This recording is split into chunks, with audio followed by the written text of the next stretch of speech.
Ibu tiri lakukan KDRT, paksa disuruh minum air panas. Tabir gelap menyelimuti kasus kematian NS, 12, bocah asal desa Bojongsari, Kecamatan Jampang Kulon, Kabupaten Sukabumi.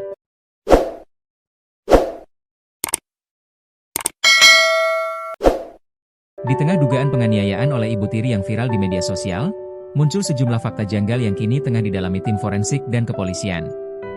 Berikut adalah poin-poin kejanggalan yang dirangkum dari kesaksian sang ayah, Anwar Satibi, 38, dan hasil autopsi tim forensik RS Bayangkara Setupa Polri. Klaim, demam tinggi, versus kondisi melepuh. Anwar Satibi mengaku meninggalkan anaknya dalam kondisi sehat saat hendak bekerja.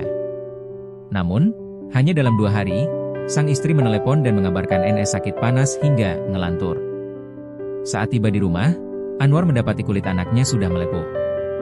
Sang istri berdalih luka melepuh tersebut disebabkan oleh demam tinggi, sebuah penjelasan yang dianggap tidak lazim secara medis untuk kondisi luka bakar luar. Pengakuan terakhir korban di IGD. Disuruh minum air panas. Sebelum menghembuskan napas terakhir di ruang ICU RS Jampang Kulon, NS sempat memberikan keterangan singkat yang mengejutkan kepada ayahnya saat berada di instalasi gawat darurat, IGD.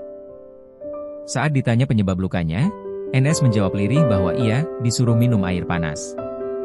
Tak lama setelah pengakuan itu, kondisi NS memburuk hingga nyawanya tak tertolong. Hasil autopsi, luka bakar di bibir, hidung, dan anggota gerak. Kepala Instalasi Forensik RS Bayangkara, Kombes Dr. Carles Yagian, mengungkap fakta medis yang menguatkan adanya trauma panas pada tubuh korban. Terdapat luka bakar di lengan, kaki kanan, kaki kiri, punggung, hingga area bibir dan hidung. Dokter memastikan luka tersebut berasal dari paparan panas, namun belum bisa menyimpulkan apakah hal itu akibat kesengajaan, penganiayaan, atau bukan. Teka-teki pembengkakan paru-paru. Selain luka luar, tim forensik menemukan kondisi organ dalam yang tidak normal saat proses autopsi selama 3 jam. Paru-paru korban ditemukan dalam kondisi membengkak. Tim medis kini tengah melakukan uji laboratorium di Jakarta untuk memeriksa apakah ada zat-zat asing atau racun di dalam organ vital korban yang menyebabkan kematian mendadak tersebut. Langkah hukum selanjutnya. Meski ditemukan banyak luka bakar, dokter forensik menyatakan luka-luka tersebut secara teori seharusnya tidak menyebabkan kematian seketika.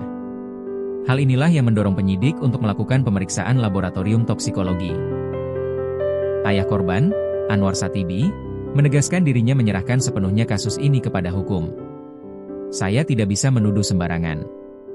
Makanya saya ingin autopsi supaya jelas. Jika terbukti pidana, saya ingin ada efek jera, tegasnya.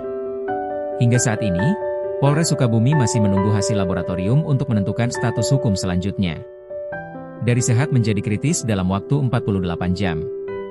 Luka bakar di bibir dan hidung sinkron dengan pengakuan korban soal air panas. Paru-paru bengkak tanpa ditemukan tanda kekerasan benda tumpul.